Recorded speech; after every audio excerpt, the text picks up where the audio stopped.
അത്ഭുതങ്ങൾ തീർന്നിട്ടില്ല, അടയാളങ്ങൾ തീർന്നിട്ടില്ല കാലത്തിൽ ഈ ലോകത്തിൽ.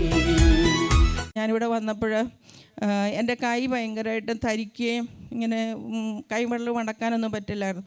കൈ ഇങ്ങനെ ആകുമ്പോൾ ഭയങ്കര വേദനയായിരുന്നു. അപ്പം ഞാൻ ചിലരോട് പറഞ്ഞു എനിക്ക് സ്ട്രോക്ക് വരാനാണ് പോകുന്നത് തോന്നുന്നുണ്ട്, ഞാൻ തളർന്നു പോകും കേട്ടോ എന്നൊക്കെ. അങ്ങനെ ഞാൻ കൊച്ചു കപ്പളിലിരുന്ന് ഇങ്ങനെ പ്രാർത്ഥിച്ചുകൊണ്ടിരുന്നു. അപ്പോഴത്തേക്ക് ഇങ്ങനെ എൻ്റെ മനസ്സിൽ തോന്നി ഇവിടേക്ക് എണ്ണ എടുത്തുകൊണ്ട് പോയി തേച്ചുകൂടെ എന്നിങ്ങനെ. ഈശോ തന്നെയായിരിക്കും ആ ഇൻസ്പിറേഷൻ തന്നത് എനിക്കിപ്പം മനസ്സിലായി. അപ്പോൾ ഞാൻ പക്ഷേ അതത്ര കാര്യമായിട്ട് എടുത്തില്ല. ഞാൻ തിരിച്ചു പോയി.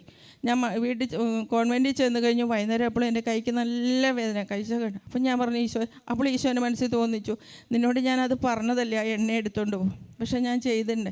പിറ്റേ ദിവസം ഞാൻ രാവിലെ ഇവിടെ വന്ന് ആ എണ്ണ എടുത്ത് തേച്ച് ഒരു വിശ്വാസ പ്രമാണം ചൊല്ലി എണ്ണ തേച്ചതോടെ പിന്നെ എൻ്റെ ആ വേദന ഇതുവരെ വന്നിട്ടില്ല. ഞാൻ കഴിഞ്ഞ പ്രാവശ്യം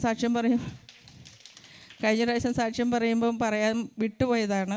അപ്പം ഞാൻ പറയുകയാണ്, നമ്മൾ കാലുകുത്തി വന്നിരിക്കുന്ന സ്ഥലം ഒരു പരിശുദ്ധമായ സ്ഥലമാണ്. എൻ്റെ പുണ്യത്തിൻ്റെ പുറത്തല്ല.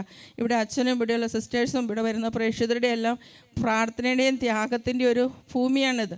അവിടെ കാലുകുത്തുമ്പോഴേ എനിക്കത് മനസ്സിലായി. ഞാൻ വന്നിട്ട് വെറും 4 മാസത്തേ ഉള്ളൂ. ഈ 4 മാസം കൊണ്ട് എനിക്ക് ഇത്തരം അനുഭവങ്ങൾ കിട്ടണമെങ്കിൽ ഇത് പ്രാർത്ഥിച്ച് വിശുദ്ധമാക്കിയ ഒരു സ്ഥലമാണ്.